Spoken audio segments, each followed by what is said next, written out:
Alright guys, we are testing the Apple C1 modem, first of its kind. Testing on the T-Mobile network for the first time, iPhone 16e, and AT&T was not great, Boost was a little better, Verizon was atrocious, and now we're giving you guys some testing here with the T-Mobile network. 5G you see in the upper right hand corner. We actually have the Verizon SIM still enabled. Default voice line. This is just doing data for the T-Mobile network. And I know that the T-Mobile network here in my workplace is really, really good. So I know what to expect. This should be close to gigabit speed. I have gotten gigabit speed at my desk here at work very often, all the time. I always see it. And with uplink speeds like 30, 40, 50 meg. So I kind of know what the baseline is. 542 down, 9 up.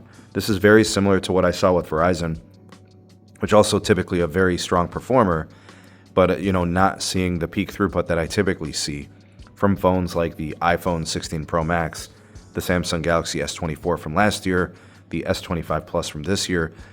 It's just not as good. So these are the first tests I've ran. I had no idea what the outcome was going to be, but the throughput's lower. I'd say in this instance, what I'm typically used to, we're probably at about maybe a 25% lower throughput performance.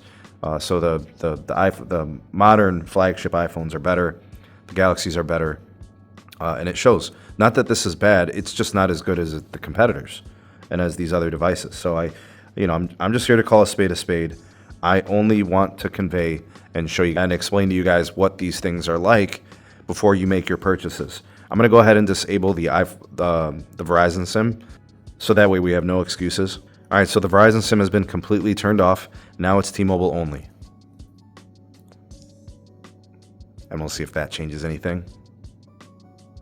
I don't know, but let's see. All right, so we're at 700 megabits. It looks like it's mostly the same as the testing with the dual SIM on. Typically, iPhones are pretty good with dual SIM. It's not really an issue.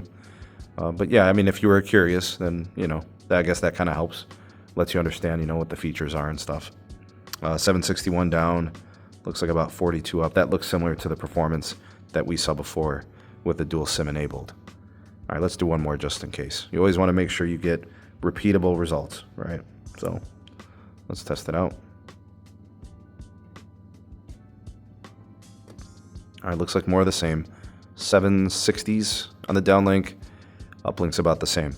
All right, so our first look, T-Mobile 5G UC indoors, iPhone 16e, Apple C1 modem. Not bad. Not as good as the others, but plenty good in my opinion. This is not going to have any type of degraded experience.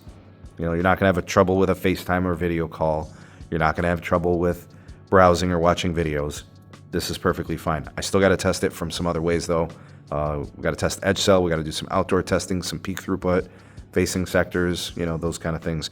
Lower level, main level, upper level at the HQ. We'll do it all. Some more videos coming up. Thanks for watching. Like, share, subscribe. Check out some more of our content here that's suggested to you here at the end. Support us.